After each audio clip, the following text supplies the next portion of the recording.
Cameroon, Bandung, Africa, Bandung, to the world, Bandung. On a parlé dans cette émission.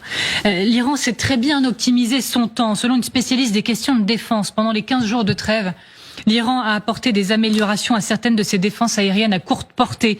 Ces défenses qui détectent les cibles sans émettre de signaux radar, par exemple. Pendant les 15 jours de trêve, des ingénieurs iraniens auraient appliqué des mises à jour de logiciels, de processeurs de systèmes pour améliorer les filtrages. En fait, ils ont pris 15 jours pour analyser toutes les données accumulées pendant les premières phases de combat, les F-15, leur portée, tous ces détails qui font qu'ils ont pu se renforcer. Et vous acquiescez, c'est tout à fait crédible, effectivement, et l'Iran montre sa capacité d'adaptation. Attention. Mais à quoi ça sert un cessez-le-feu ? Ça sert à se réarmer, à se préparer à la suite, parce que ça ne veut pas dire qu'il y aura la paix à l'issue. C'est la raison pour l'Ukraine redouter un cessez-le-feu face à la Russie. Tout cessez-le-feu contribue à renforcer sa défense dans l'optique qu'un cessez-le-feu serait brisé dans une période donnée. Allez-y, Aline Théini. Non, d'ailleurs, pour rejoindre ce que vous disiez, le cessez-le-feu l'année dernière, je vais parler du Liban en fait, entre le Hezbollah et Israël. Eh bien, le cessez-le-feu a servi à renforcer le Hezbollah, puisque les gardiens de la révolution sont venus, ont réhabilité en fait et ont renforcé cette branche militaire du Hezbollah qui avait...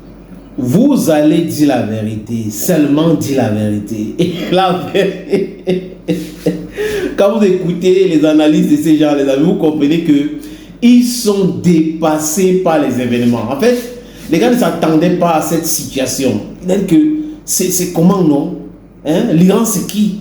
Devant Israël et les États-Unis, j'ai oublié que prononcer le nom de ce pays-là est devenu la haine. Donc, quand vous prononcez le nom, on dit que vous êtes haineux, vous n'aimez pas, vous ne voulez pas. Bref, c'est comme ça se passe. Et c'est quand même incroyable. Salut les amis, bienvenue sur votre plateforme. Ici, c'est l'homme le plus noir de la terre et fier de l'être. Je suis votre humble serviteur. Appelez-moi Mwana Zambé, appelez-moi Mwenwe. L'Iran, selon eux, est en train de reconstituer ses stocks de missiles. L'Iran est en train de renouveler ses systèmes de défense antiaérienne.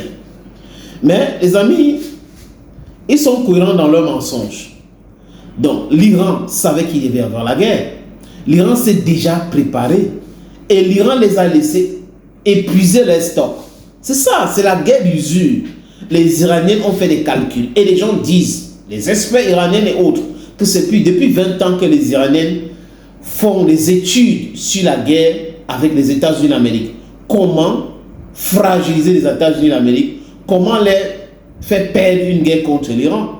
Ils ont compris que ce n'est pas aller face à face avec des avions de guerre, envoyer les avions de guerre, c'est-à-dire que les chasseurs contre chasseurs, ils en ont beaucoup. Ils peuvent même gaspiller. Et si on commence à gaspiller comme ça, l'Iran ne va pas s'en sortir. Un. Des deux, ils ont des missiles qui coûtent cher, excessivement cher. Et les Iraniens ont des missiles qui coûtent moins cher, mais excessivement performants. Vous comprenez qu'il y a déphasage.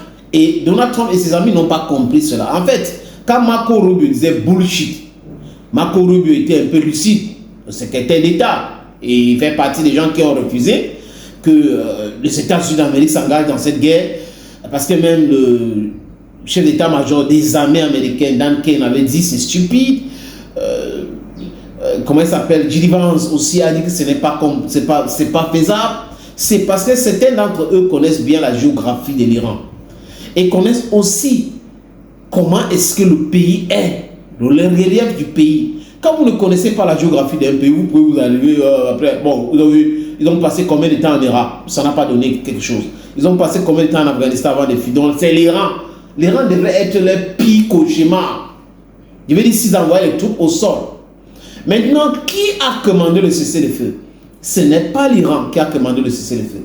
Ce sont les Américains qui ont commandé le cessez-le-feu après cette humiliation au sud de l'Iran. Ils ont voulu voler l'uranium et commencer à dire qu'il y a un pilote de F-16 on veut le sauver. L'avion a été abattu avec un système de défense antiaérien où on met à l'épaule, où ça ne détecte pas les radars, patati patata, c'est grâce à la Chine. Non, les Chinois ont envoyé le matériel en Iran depuis très longtemps. Ils ont travaillé la guerre ensemble. Les Russes ont envoyé le matériel depuis très longtemps.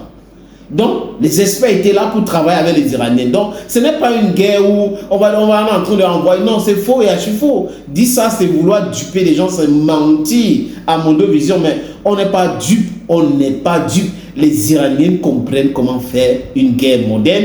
Les Iraniens ils se sont engagés dans une guerre économique, l'attrition. Et les armes nucléaires, c'est quoi? Les amis, c'est le détroit d'Ormuz. Le contrôle du détroit d'Ormuz, c'est quelque chose que les Iraniens maîtrisent. Sinon, les Américains devaient arriver là-bas avec les bateaux de guerre et tout ça, mais s'ils arrivent là-bas, ils seront bloqués et les Iraniens vont détruire tout cela. Et les généraux ont dit ça. Donald Trump, c'est la raison pour laquelle il a commencé à partir avec certains porte-avions, s'éloigner des côtes iraniennes avec les porte-avions, parce qu'il s'est rendu compte que l'Iran a la capacité de nuire, de détruire. D'ailleurs, USS George Bush avait été endommagé. On nous a parlé d'incendie qui a duré 30 heures. J'espère qu'ils ne vont pas dire que c'est la haine. Ça n'a rien de la haine.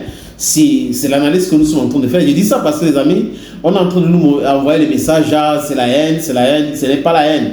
N'est pas soutenir la bêtise, le non-sens. C'est pas dire qu'on est haineux. Dit des choses comme ça se présente, ça ne veut pas dire qu'on est haineux.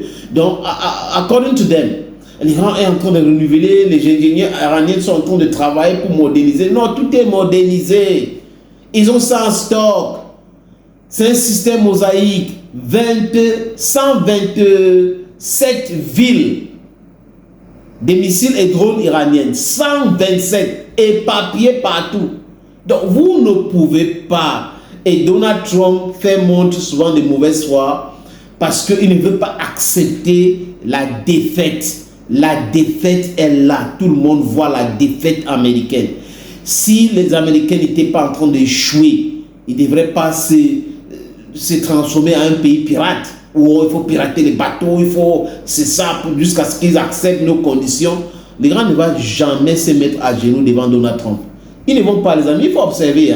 C'est des gens qui sont dignes, des gens qui se respectent et qui ne vont pas vendre leur pays pour les cacahuètes, des billets de banque. Non, c'est des révolutionnaires dans l'âme. C'est pour cette raison que Donald Trump est dépassé par les événements.